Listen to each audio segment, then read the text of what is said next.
Hi everyone, I'm Allyson Frantz, Director of Photography for the Gettysburg.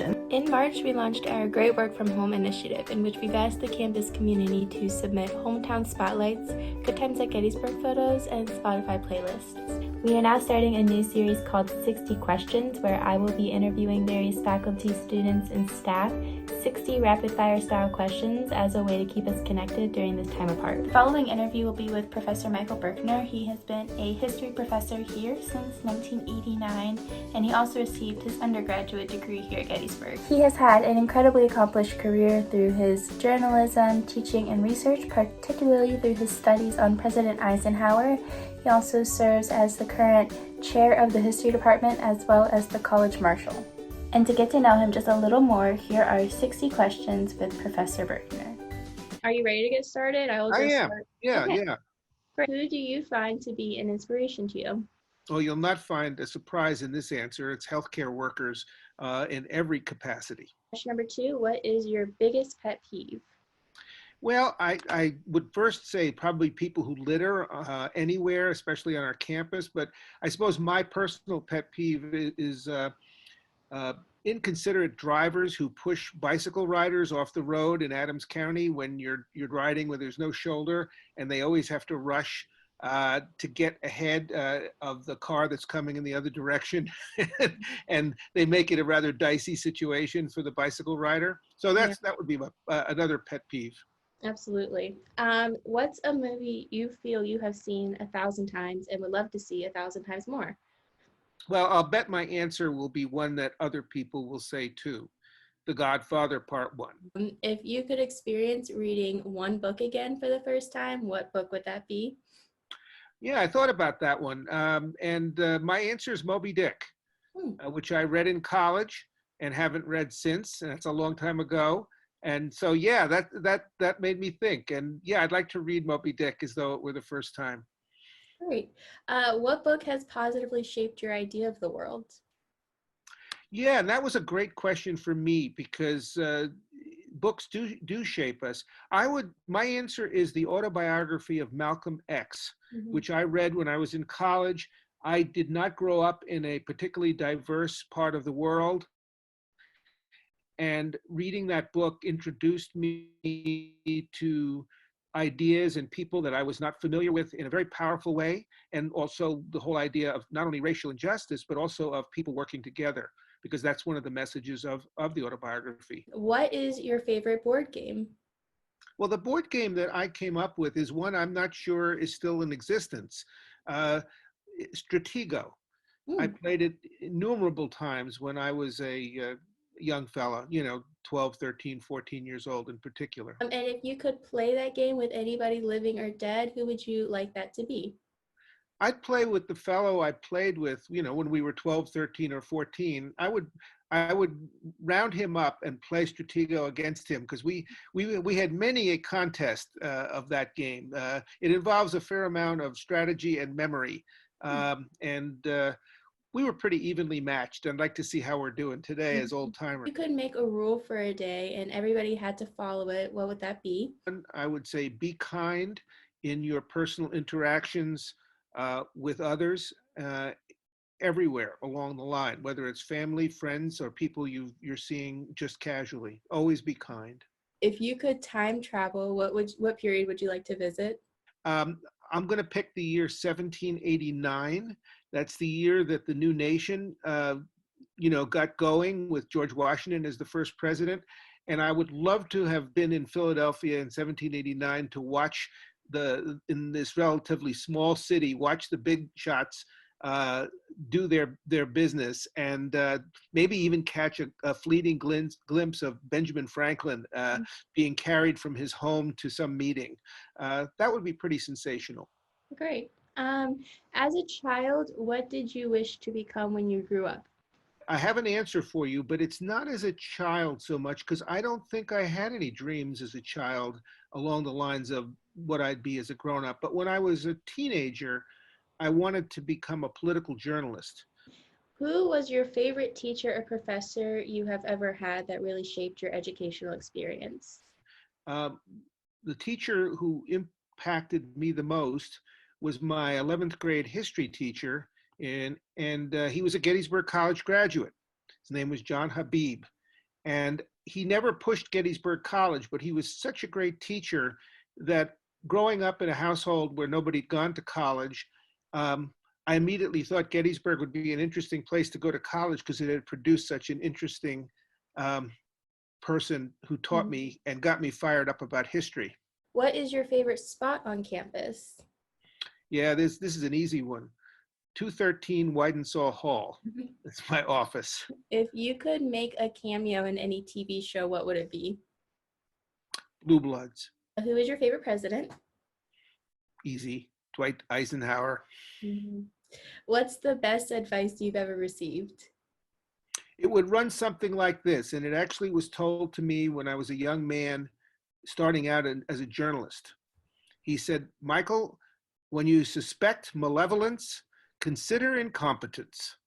And I thought that was pretty good because it gets you away from a conspiratorial mind or just a mind that people are out to do ill. It's not so much that in life where things don't look right. It's that people aren't functioning as effectively as they should. Would you consider yourself to be a night owl or an early bird? Night owl. If you could go anywhere in the world at this moment, where would you go? Melbourne, Australia, my favorite city. If you had a superpower, what would that be? I would use it to forestall bad things happening somewhere in the world.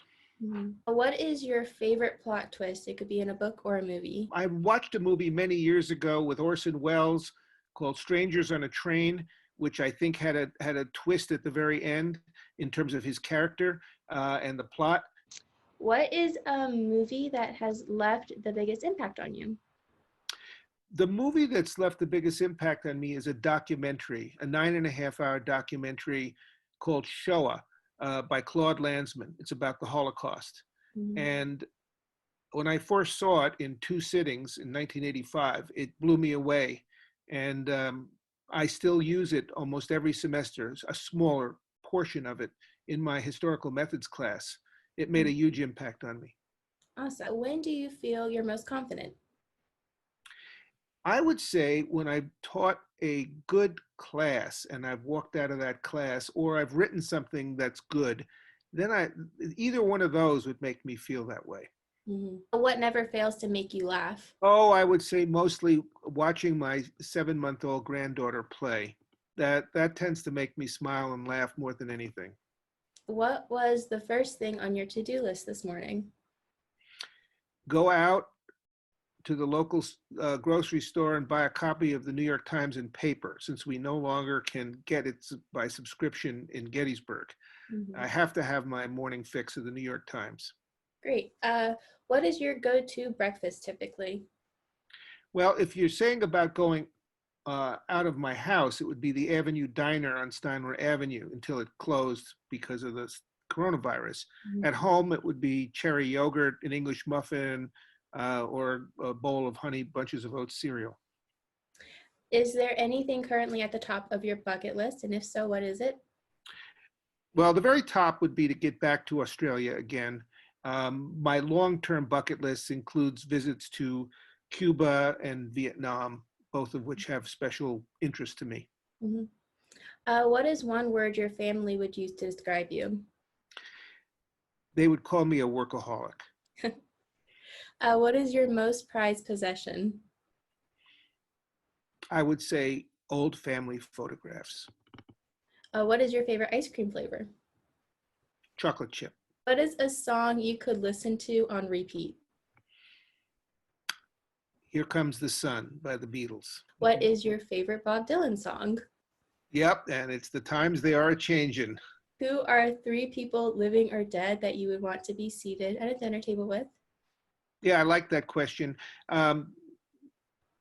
They're all people who are writers. Christopher Hitchens, George Orwell, and Martha Gellhorn. And for students who don't know about Hitchens or Gellhorn, I'd encourage them to Google them. Everybody knows who Orwell is. What is the most recent book that you have read? Well, for fun, I am just finishing right now a book by one of my favorite novelists named Robert Harris It's called Archangel, and it's about a secret that that the Soviet dictator Joseph Stalin kept to himself in one of his secret notebooks, and how a historian from the United States tried to find that secret. I also have read, for more serious purposes, a book called Fighting Words, which is about four intrepid journalists from the 1930s and 40s who wanted to be very active influencers of American public opinion. It's by Nancy Cott, and it's a terrific book, and I finished that a couple weeks ago and enjoyed it a lot. What are you most excited about right now? I would say seeing my 7-month-old granddaughter in person. I would really like to do that, or FaceTiming with my daughter and her husband and letting her show us her in action through FaceTime. What, if you could just pick one moment, what would be your favorite moment as a grandparent so far? Oh, I think it would be when we got back from Australia before the coronavirus, going down to Philadelphia and holding her and having a chance to hug and kiss her. Yeah, that, no question. That's awesome. What is one thing you would like to see change at Gettysburg? I would like the college to build a handsome art museum. Mm-hmm. We don't have one. Mm-hmm. We have that space in Schmucker, but it, compared to our peer institutions, we're behind in terms of art. And I think art is very important. Mm-hmm. And so if you ask me one thing I would change, I would find some donor to give us enough money to build a good art museum. Yeah, I love that. What do you want to be remembered for? Well, I would say that I was a rigorous and interesting teacher, but that I also cared a lot about the students' well-being. When was the last time you were surprised? Would have been almost exactly a month ago when my 3 children Zoomed a meeting with me through my wife's activity and Aegis to have my birthday remembered, and so we could all be on the screen and talk about whatever was going on in our lives. That was a surprise for my birthday, and that was a great one. Absolutely. Is there anything that you have been binge watching during this social distancing period? I did really like the recent series Unorthodox, and I enjoyed that immensely. And in general, I enjoy, as does my wife, watching different series about of British and Australian shows on the platform called Acorn. We really like that. Is there something you feel you have learned about yourself while social distancing? Well, I learned that I can teach online. I never thought I could. So I guess that's learning. And it hasn't been bad. Not my ideal, but it hasn't been bad. Yeah, great. What is your favorite Gettysburg tradition? Well, I would probably venture graduation, where we, as faculty members, put our robes and regalia on and march. And in my case, I get to carry the baton because I'm the college marshal. So that's a kind of a cool tradition that I'm helping to carry on. Mm-hmm. What is something that you think people would be surprised to know about you? Well, they'd probably be surprised to know that I played ice hockey in high school. What is the best thing that happened to you last year? Yeah, you can guess that one. It's an easy one. Becoming a grandfather for the first time. Mm-hmm. What is your favorite or most used app on your phone? The weather app. Mm-hmm. Would you rather be a participant on the Wheel of Fortune or on Jeopardy? Jeopardy for sure. Mm-hmm. What is a language that you wish you spoke? French, absolutely. Do you have a secret talent, and if so, what is it? One thing that would be a kind of a surprise to most people is that I memorized the first stanzas of Henry Wadsworth Longfellow's famous poem, Hiawatha. By the shores of Gitche Gumee, by the Big Sea Water, stood the wigwam of Nokomis, daughter of the moon Nokomis, and I could go on. That's great. Do you have a favorite movie genre? Yeah, sweeping historical dramas. Surprise, right? Yeah. Do you like things to be carefully planned typically, or do you prefer to just go with the flow? Planned. What is your most memorable or favorite article that you wrote for the Gettysburg as your time as a student here? Yeah, I would say it was an article I wrote when I was a first year student about the status and the conditions of work of the staff members who were not, were not considered, quote, professional staff. And I wrote this article that caused a fair amount of stir, and I think it helped get them some attention and presumably a better deal at the college. And I Mhm. felt very proud of that. And it really made me want to be a journalist. Excellent. What is your favorite memory as a student here at Gettysburg? Well, I have a lot of them. I'll mention a couple. One is eating lunch with the faculty in the bullet hole on a regular basis. This was the late 60s, and in those days, I think that it was easier in some ways for faculty and students to connect. And the faculty invited me to join them. I was in a fraternity that did not serve lunch, so I was a free agent for lunch. And I would go and eat with the faculty. And it kind of made me think, oh, that's a pretty good life. I might want to be a faculty member. I would also say my late nights at the Gettysburgian office were a great memory. Hmm. And my relationship with the advisor to the paper, Ted Baskerville, was a very meaningful relationship with me, for me. And then, of course, there was hanging out with my friends in the social fraternity I belonged to. So Hmm. those were some of the best memories. Do you have a favorite holiday? And if so, what is it? Thanksgiving, Hmm. good food, family, um, nice time of year. Yeah, it's good. What is your favorite season? Summer, can be out on my bicycle. Hmm. Do you prefer sweet or savory foods? Sweet. What is your favorite beverage? Oh, without doubt, Coke Zero. What is the most adventurous thing you've ever done? One was I backpacked around Europe with a friend in 1972, and many years later, in 2003, I ventured to Australia with my wife and three children to spend half a year living in Australia, and that was pretty adventurous. If you had a podcast, what would it be about? I think it would be relating to the current situation in the country. And I think the podcast would focus on the importance of accepting facts, real facts, as part of political discourse, as opposed to just accepting the facts you want to believe in and refusing to even consider facts that are inconvenient to your political point of view. I think that there is a reality in the world. I think people should work out their differences working on the same uh, playing field of facts rather than saying facts that they don't like are fake news. Hmm. What is one thing that you feel you need to have in your fridge at any given time? How about kosher dill pickles? What is the best gift you've ever received? I will come down to getting 2 tickets to see Hamilton at the Kennedy Center. Now, in passing, sometimes in class, you would mention how you were currently watching the Netflix series Glow, and I was wondering who your favorite character was on the TV show.